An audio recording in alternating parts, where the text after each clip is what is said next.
Hello and welcome back for your daily dose of LPL Esports content, where we're going to cover the games that took place in the LEC and LPL today, as well as preview tomorrow's games in China also. First things first, though, a little bit of news. As is the case when a team is not in the top 8 of the LEC, at least last year it was the same. Yamato Cannon has been tossed by Carmine Corp because they didn't get into playoffs. He's inactive.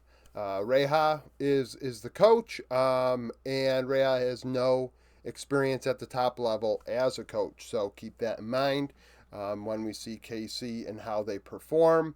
I believe they were the coach when they won EU Masters. That team is not the team that they have right now. 3 of the 5 parts, but I do think Kalist is literally what made that team go, in my opinion, at that level. And without him at the top level and with a inting jungler, I don't know what he's going to do because Bo is not Syncroft when it comes to willingness to play for the team, at least based on how I've watched Syncroft and Bo play over the years. Now, predictions went 4-0 on the day, easy day. So the last 4 days I'm 21-4, or last 3 days, so we'll take that. First, Team World Elite LGD. Team We are now 3-2. LGD followed 2-3 as they win 2-1. Wayward MVP 19-6-19, 30% of damage. Iwandi 2-4-25. Shawi 6-12-7, 29% of damage in the loss. So, slow games for sure. Game 1, 18-minute laning phase with only a 600 gold lead for LGD.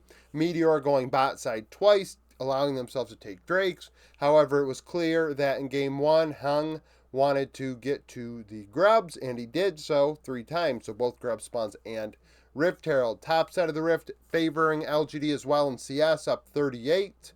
In terms of players of note, Prince on the Varus was strong in the early game. Hai Chao on the Azir was able to get a solo kill. And Wayward on the Kesante. So at 18 minutes, close game, right? So we have team fights for here on out. And Wayward's Kesante was the strongest part, in my opinion. He had great picks, and he obviously had a great series. Wayward was one of his better series in what felt like years. Game 2, we have a 2.1k gold lead for LGD at 15 minutes. Meteor once again ahead 32 CS. It was the Jin Zhao and Meteor show as the Renata for Jin Zhao was able to get a 2v2 kill onto the Team We bot lane. In my opinion, the LGD bot lane was strong in laning phase across the 3 games. Even though in game 2, they were down 27 CS at 15 minutes, it was because Jin Zhao had went around the rift and made things happen along with Meteor on the Lilia. Meteor just soaking up all those kills. That's why he had quite a significant CS lead, going to top side, putting Wayward behind. It was clear that the top lane was the point of emphasis for both teams in games 2 and 3. Game 3 tied at 14 minutes. However, Hung had went topside 3 times to get Wayward significantly ahead on, what do I have here?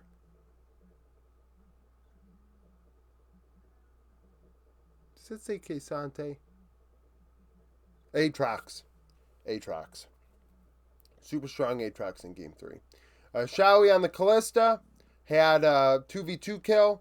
That was the only bright spot really for him. Hai Chao on the Akali kept LGD in it, but Hung on the Poppy was really strong in game 3. As clearly just going topside over and over again, and LGD taking both Drakes, both Grub spawns, went bot side a couple times. Like they were like, okay, well, we're going to go bot, you go top, and it ended up being Wayward versus LGD bot lane, and Wayward ends up taking it.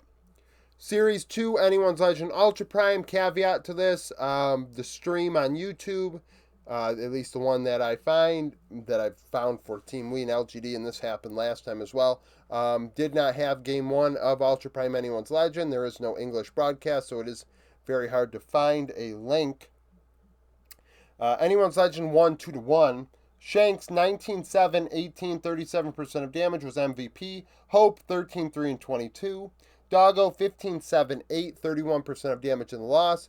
So both game 2 and 3, Ultra Prime had a lead. So Anyone's Legend must have won game 1. Game 2, there was a gold lead for CS lead for Decade in top lane of 17. That was the highest Diffie. Krakow had 16 on the Poppy. I thought he looked good in both games, although they did end up throwing game 2 because of Doggo Zaya being as strong as it was. Shanks on the Corki did have some nice plays, though. That is without a doubt. I'm trying to look and make sure I'm not mixing up. Yeah, Shanks had a really nice play in game 1 now. I'm making sure I didn't have another Corki here and I'm remembering the right one. He actually was able to solo kill both Zaya and Yukai in the same fight, which was impressive. Game 2, 15 minutes, 800 gold lead for Ultra Prime, 13 CS lead for Shanks and Mid, despite Ultra Prime going there twice. It was clear Hacker was ahead of Krakow in terms of making things happen in this series. I mean, Hacker took all 3 grub spawns in game 1, took 2 of them in game 2, got more ganks off and more plays on the Lee Sin in game 2. He was strong as they got out to a lead, but Krakow on the J4 in team fights ended up coming through. Hope on the Senna, dominant in both games. Doggo once again on the Zaya, providing a bit of kickback towards anyone's legend, but it wasn't enough for them. And in game 2, they had Yukai on the Karma. We saw a couple Karmas today, actually. And it's just weird. It's weird. It really is. I have to look closer at the damage and see really was that worth it. Because the comp, if it is not seen as a strong damage output option, the composition just lacks so much damage in my opinion. LEC Vitality BDS. BDS win 2-0. Sheo was my MVP. Nuke 15-2-14, 38% of damage. Adam 10-1-15. And Karzi 5-11-8, 29% of damage in the loss. Clearly, BDS had a plan in game 1. It was put the Vitality bot lane in the dirt. And they did. They went bot lane 3 times. Douglas tried to take grubs and go mid, but that didn't make a difference because Sheo on the Maokai, it was clearly, we're going to put Ice on the Aphelios in a great position, and he was in it. I mean, he had like 5 kills at 9 minutes or something. It was disgusting. I wouldn't even say Vitality's bot lane played poorly necessarily. I mean, Hilly did get caught out eventually multiple times, but at the same time, when a team is literally camping your lane, I can't really blame you for being camped. Then I have to blame, hey, Douglas, are you getting something done elsewhere? Now he's getting grubs. He kept the gold close. And actually there was a point where they were able to get Karzi half of that gold back that he was behind by the end of laning phase. But by that point it was kind of over. Vethio on the Akali had some nice team fights. I think he had a triple kill in one and a double in another. But BDS were just too strong. Sheo was too strong with the Maokai and Ice on the Aphelios. Nuke obviously dealing damage on the Azir in both games. Adam in game 2 coming through strong on the Darius. So at 17 minutes, Vitality actually had a 2.2k gold lead. So they were in a good spot. The bot lane was in a good spot. They had a 13 CS lead in top, 15 in the jungle.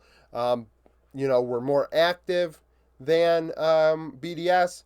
But in the mid game, they found good team fights. I thought Sheo on the Xinjiao was important for that, as well as Adam's Darius, which was, MVP of game 2 individually, but between both games, I ended up giving it to Sheo. Photon on the K'Sante, solo kill. I think he killed Ice.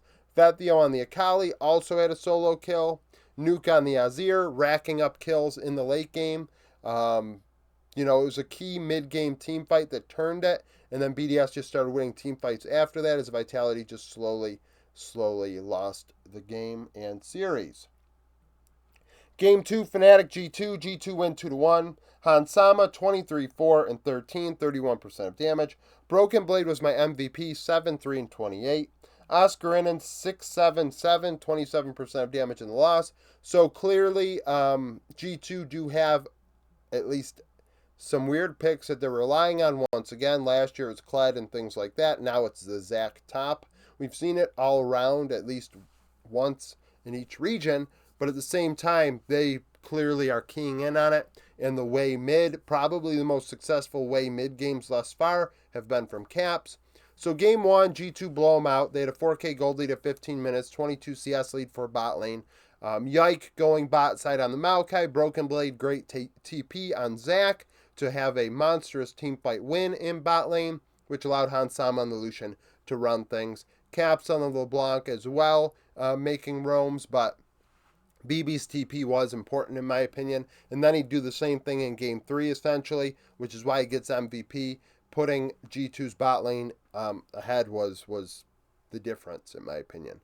So game 2, 14-30, Fnatic returned the favor. Quite an lopsided win. 3.5k gold lead at 14 minutes. 27 CS lead for Razork on the Jax. Racking up the kills. It was just a 1v9 kind of scenario. Oscar ended up 19 on Broken Blade. Bot lane of Noah June ahead 19 as well. Noah on the Varus was strong.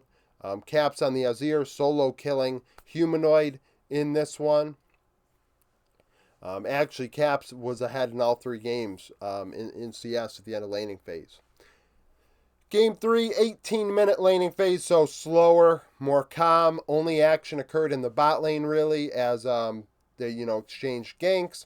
1.2k gold lead for Fnatic by this point. 19 CS lead for Noah and June, as they once again had some good CS, but it didn't really make a difference because Cap's way was strong as hell. Solo killing Humanoid, Zac for Broken Blade, solo killing Photon's Karma.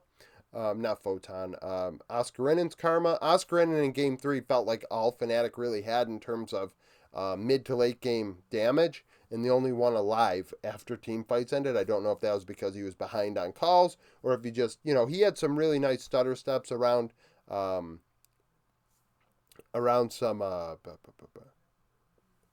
attacks by way, if you will, abilities by way. So, really strong game out of Caps.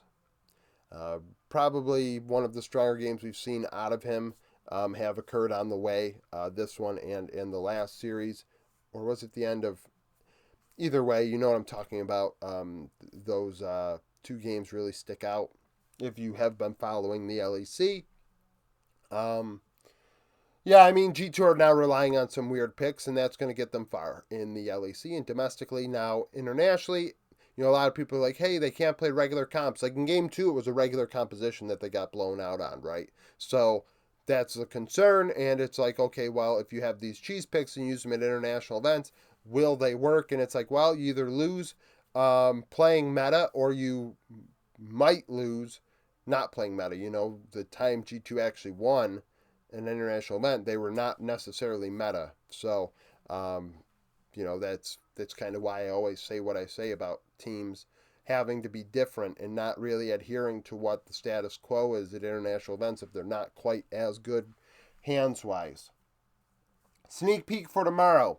LPL, FPX EDG, FPX 1-3, lost to Ultra Prime, EDG 0-4, lost to BLG. Last time they played, EDG would win 2-1. 4 of the 10 starters are the same. Ale is returning to the lineup, 14-6-14, 25% of damage.